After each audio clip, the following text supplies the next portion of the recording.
You know, it feels like we're living in a world that is completely obsessed with making life easier. I mean, think about it. One-click ordering, instant answers to any question. We have basically engineered friction right out of existence. But what if this relentless chase for comfort has a hidden cost? A paradox, really.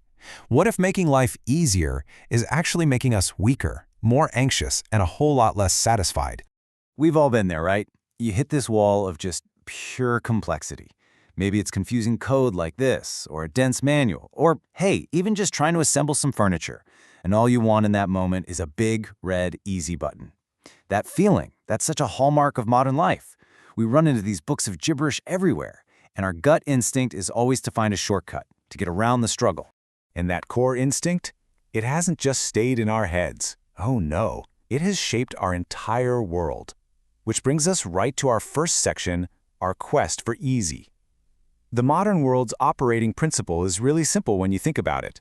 Identify friction, and then engineer it away. And let's be honest, we are absolute masters at it. Think back to that super complex gibberish problem from before. Today, a tool can solve that in what, under a minute? With just 4 simple clicks. This just brilliantly illustrates our obsession with convenience.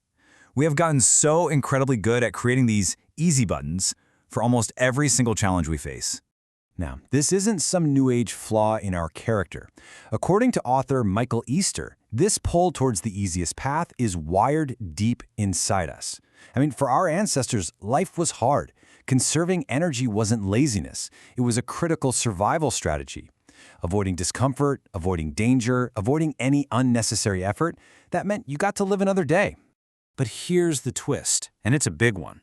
That ancient survival instinct, the very thing that kept our species alive for thousands of years, is now starting to backfire in our cushy modern world. And that brings us to Section 2, the paradox of comfort. It's a really important question to ask.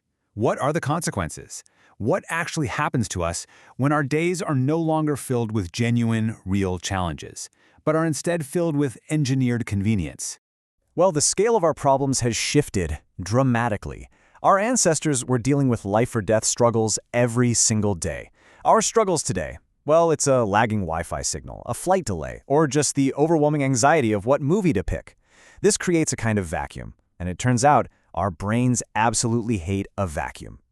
So this brings us to a really fascinating concept from Michael Easter called problem creep. It's kind of like what psychologists call hedonic adaptation, this idea that our happiness has a set point. So as we solve all the big, real problems, you think we just relax and enjoy the peace. But we don't. Instead, our brains just recalibrate. We lower the bar for what we consider a problem, and we start stressing over things that are, in the grand scheme of things, totally trivial.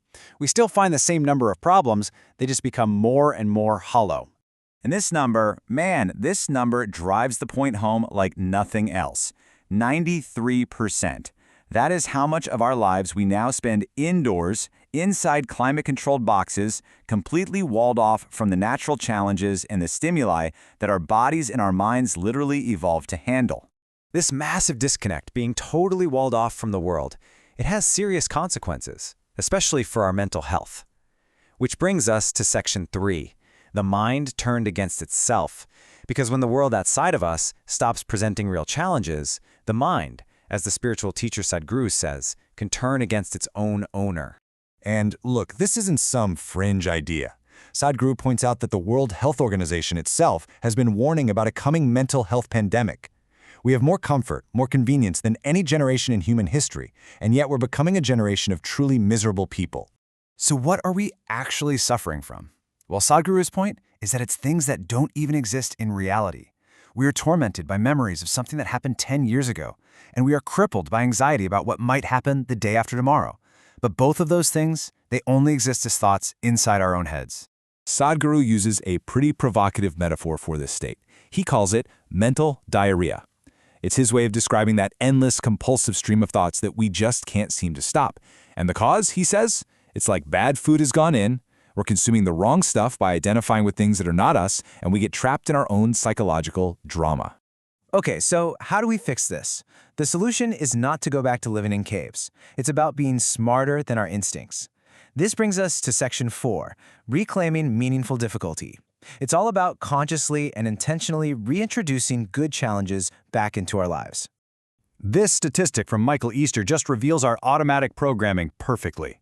When you're presented with stairs right next to an escalator, only 2% of people will actually choose the stairs. Just think about that for a second. 100% of us know the stairs are better for us, but that deep-seated ancient drive for the easy path is it's overwhelming. So, the first path forward is to consciously override that programming. And you can do it with small, physical acts of discomfort. Doesn't have to be anything extreme. It's just about making the choice that has a little bit of a short-term cost for a much bigger long-term benefit. It's about building evidence for yourself, proving that you are capable of doing hard things. So if the first path is about adding external challenges, the second path is all about mastering our internal world. Sadhguru asks this absolutely brilliant question. Are your good feelings, your peace, your joy, your love, are they on a push-start system, meaning you need something good to happen outside of you to feel good, or are they on self-start? The goal is to cultivate a way of being where your inner experience is decided by you, not by your comfortable or uncomfortable surroundings. This all leads us to our final and maybe most important idea in Section 5, creating a manual for ourselves. To really thrive in this modern world, we have to shift our focus from engineering the world around us to engineering the world within us. Sadhguru puts it perfectly. We read the manual for our phones, for our cars, but have we ever taken the time to understand the user's manual for ourselves? Understanding how our own inner mechanics work isn't a luxury. It's a fundamental necessity if we want to stop our own intelligence from working against us. And so we're going to leave you with a challenge. The default setting of the modern world is easy. Comfort is going to find you whether you want it to or not. So the real question for a meaningful life isn't how to find comfort anymore. It's what, in a world that asks almost nothing of you, will you choose to be difficult?